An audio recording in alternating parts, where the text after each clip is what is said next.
কিন্তু বাবা, তুমি প্রাথমিক বিদ্যালয়ের শিক্ষক হয়ে হয়তো এই জাতিটাকে করতে পারবা, কিন্তু নিজের ভবিষ্যৎকে করতে পারবা না।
আমি আপনার ছাত্র সোহেল।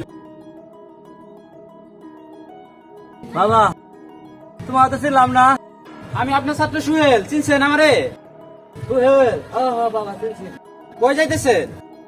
বাবা রে, টিউশনি যেতেছিলাম, বয়স হয়ে গেছে, অসুস্থ শরীর, পোলাপান সামান দিয়ে দৌড় দিছে, ব্যালেন্স ঠিক রাখতে পারি নাই, পড়ে গেছি। স্যার আমার বাসা এখানে, চলেন একটু রেস্ট নিয়ে তারপরে যান। তোমার বাসা এখানে? স্যার চলো বাবা, একটু রেস্ট নেই 5 মিনিট, তারপরে যাই। তুমি গাড়িটা সাইড করে রাখো বাবা।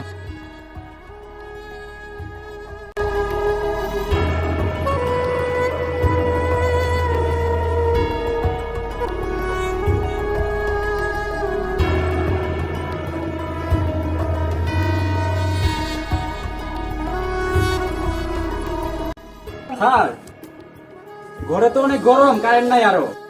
ও আমি চেয়ার নিয়ে আসি, আপনি বাইরে বসেন, গাছে আরো ছায়া আছে। আচ্ছা বাবা, আমি বাইরে বসে, তুমি চেয়ার নিয়ে আসো। আচ্ছা ঠিক আছে, ঘরে যাবো না। আচ্ছা ঘরে আচ্ছা।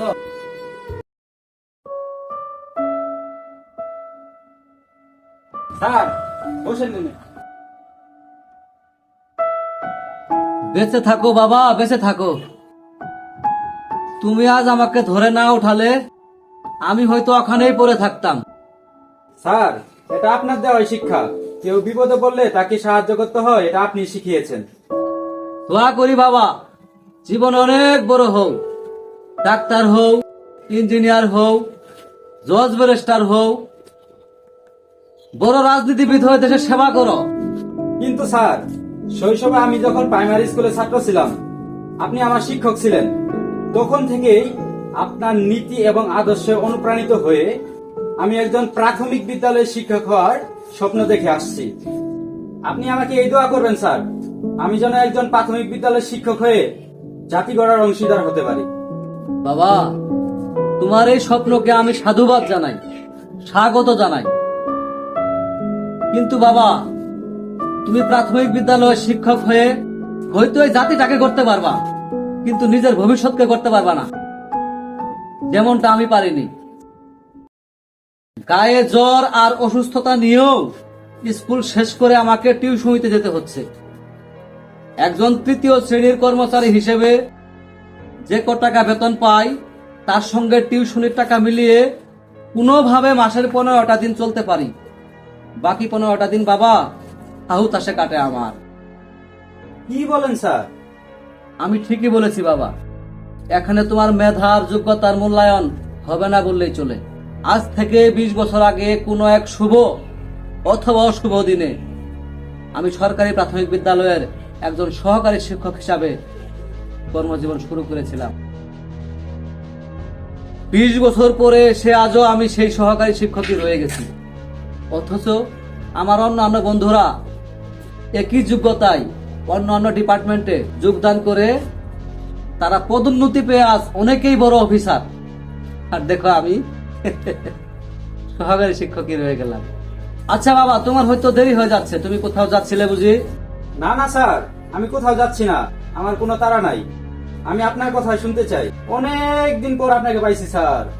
সোহেল, স্যার, শিক্ষাই যদি জাতির মেরুদণ্ড হয়, তাহলে সেই শিক্ষাদানকারী শিক্ষকের মর্যাদা সমাজে কি হওয়া উচিত? সমাজে ও রাষ্ট্রে শিক্ষকের মর্যাদা সবার উপরে থাকা উচিত স্যার। তুমি কি জানো সরকারি প্রাথমিক বিদ্যালয়ের একজন সহকারী শিক্ষক রাষ্ট্রের 3য় শ্রেণীর কর্মচারী? এটা দুঃখজনক স্যার। সমাজে শিক্ষকের মর্যাদা প্রতিষ্ঠা করতে সারা দেশের সকল সহকারী শিক্ষকগণ 2য় শ্রেণীর পদমর্যাদা চেয়ে 10ম গ্রেড দাবি করছে। এই দাবিকে তুমি কোন চোখে দেখো সোহেল? স্যার, এই দাবি যুক্তিক। আমি এই দাবির সাথে একমত। স্যার, সমাজের শিক্ষকের মর্যাদা প্রতিষ্ঠিত হলে মেধাবীরা এই পেশায় আসার জন্য আগ্রহী থাকবে। আর যদি শিক্ষকেরা সমাজে অবহেলিত থাকে তাহলে মেধাবীরা এই পেশায় আসতে চাইবে না স্যার। যে জাতি শিক্ষককে অবহেলিত রাখে সেই জাতি কখনো সভ্য হতে পারে না। আমিও এই দাবির সঙ্গে একমত। আমার বিশ্বাস আমাদের দেশের সরকার এবং সরকারের যথাযথ কর্তৃপক্ষ আমাদের এই প্রাণের দাবিটাকে বিবেচনা করে আমাদের এই যৌক্তিক দাবিকে মেনে নিয়ে সহকারী শিক্ষকদের 10ম গ্রেড বাস্তবায়ন করে শিক্ষকের মর্যাদা প্রতিষ্ঠা করবেন, এটি আমার বিশ্বাস। শিক্ষক যদি জাতি গড়ার কারিগর হয় আর সেই শিক্ষকই যদি রাষ্ট্রের 3য় শ্রেণীর কর্মচারী থাকে তাহলে সেই জাতির কাছে কি আশা করা যায় সোহেল? জীবনের এই শেষ বিকেলে এসে আমার একটাই চাওয়া সোহেল, আমি যেন 2য় শ্রেণীর পদমর্যাদা নিয়ে সম্মানের সাথে এই শিক্ষকতা পেশা থেকে অবসর নিতে পারি। যাক সোহেল, অনেক কথাই বললাম বাবা, আমার টিউশনে দেরি হয়ে যাচ্ছে তো আমি আর দেরি করি না, আজকের মতো উঠি। ভালো থেকো বাবা, দোয়া করি। না না স্যার, এখন যাবেন না, রাতে খাওয়া দাওয়া করে তারপরে যাবেন।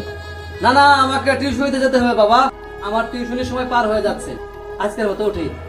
আচ্ছা স্যার, ঠিক আছে, তাহলে আরেকদিন আসবেন। হ্যাঁ, আসসালামু আলাইকুম।